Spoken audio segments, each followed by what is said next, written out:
भाई मैं जिम करता हूँ एंड ट्रस्ट मी यार, जिम करने के बाद मेरे बाल बहुत गिर रहे हैं एंड मैं गंजा हो रहा हूँ क्योंकि मेरी बॉडी पे इतना डीएचटी आ गया और ये प्रोटीन की वजह से मेरा बाल लाइक कमजोर हो रहा है bro.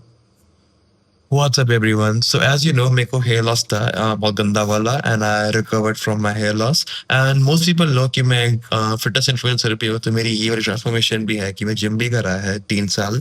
And let's talk about the hair loss myths, क्योंकि बहुत लोगों को लगता है कि जिम करने से उनको हेयर फॉल हो रहा है, उनको हेयर लॉस भी हो रहा है मे बी।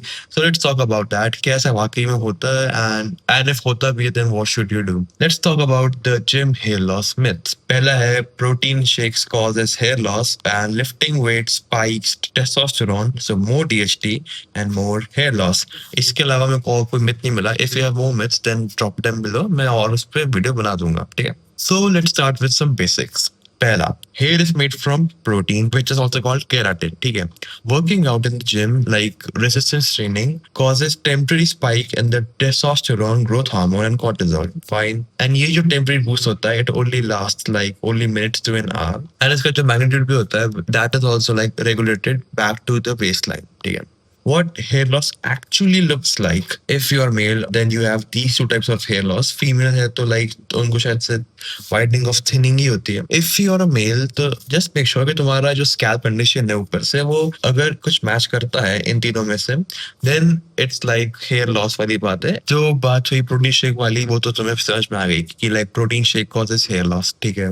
बाल प्रोटीन से बनते हैं and whey protein is like not causing your hair loss। मैं तुम्हें ये चीज बता देता हूँ। Whey protein can max cause hair fall क्योंकि वो एक IGF-1 हार्मोन स्पाइक करता है। आई एम सॉरी, मुझे ये सब लाइक तुम्हें लिख के बताना चाहिए था बट मैं भूल गया। Whey protein only spikes the IGF-1 hormone. Max to max it can cause hair fall and बहुत रेयर केस में हेयर लॉस। अगर तुमको डाइजेशन में इशू हो रहा है वे प्रोटीन के, then just switch to yeast protein या फिर प्लांट प्रोटीन, बाकी तो you are fine. I was balding before whey protein. I even consumed whey protein throughout my baldness and I'm still consuming whey protein after my baldness. तो whey protein से कोई like डरने की बात नहीं है। Just make sure तुम्हारा whey protein अच्छा ब्रांड का है and you are taking good protein. बाकी I'll tell you आगे कि जब हिडन कॉस्ट क्या है हेयर लॉस का जिम और बालों के बीच में। दूसरा जो मिथ है is the DHT thing. Main question ये है कि लाइफ में दिक्कत क्या है, हाई DHT या फिर DHT सेंसिटिविटी। हाई DHT मतलब कि more DHT circulating in the body and can accelerate hair loss over time. Not everyone with high DHT goes bald। DHT sensitivity ये है तुम्हारा main driver of hair loss. follicles are generally more responsive. Even normal DHT level can cause hair loss and the male driver of male pattern baldness. But कभी कभार like high DHT कुछ like you know it's like a balance। किसी किसी का like ऐसा होता है they are more sensitive, तो like low DHT वाली चीज भी उनको like hair loss कर देती है। and कुछ कुछ लोगों का उल्टा भी हो सकता है कि like उनका like sensitivity कम है पर उनका DHT इतना बढ़ जाता है कि maybe they see some hair loss accelerated over time। तो इस चीज पे just make sure कि तुम्हारा scalp ऐसा ना दिखता हो and you'll be fine। So let's talk about the actual problem between gym and hair loss या फिर hair fall is recovery। Single most thing hands down बहुत लोगों को होती है and most लोग overlook करते हैं is your recovery। Quick disclaimer, if you have genetic hair loss then recovery से वो ठीक नहीं होगा। मैं सिर्फ बता रहा हूँ एक चीज जो 90% लोगों को affect कर रही है and वो ये है। So signs of bad recovery, you're overtraining, तुम सो रहे हो, हर वर्कआउट में तुम लाइक प्रोग्रेसिव ओवरलोड नहीं कर रहे हो, तुम्हारी बॉडी पेन करती है, you are under slept and you are under fed. These are signs of bad recovery and the signs of good recovery are having like 1 to 2 days off in a week, like 5 to 6 days of workout in a week, adequate protein 1 to 1.8 gram protein per kg, non-negotiable thing। क्योंकि overall protein intake की demand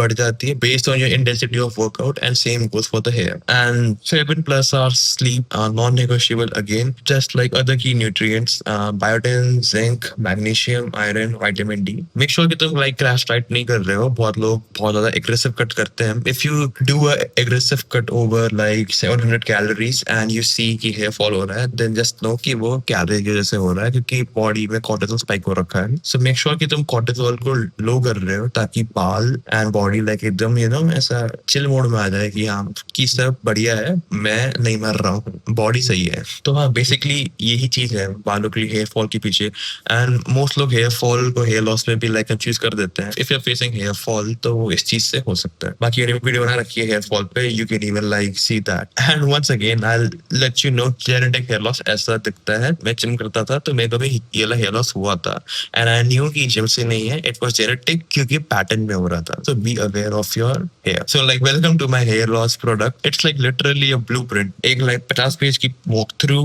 product file बनाई है। उसमें मैं तुम्हें like बताता हूँ कि like तुम्हारे बाल में कितना शेडिंग है, कितना like तुम्हें क्या हेयर लॉस है and all the like market में जो भी चीजें अवेलेबल है बालों के लिए वो कितनी ही इफेक्टिव है हर चीज को लेके। If you are interested in that then link है नीचे। If you are interested just like make sure कि तुम एक बार देख के आओ। Thank you for watching. I am Anshul. You can follow me on Instagram for personalized connection. Drop me a comment about more myths or more hair topics that you wanna like. I'll make video all of them. And yep, I'll bless you with my just take care. Bye.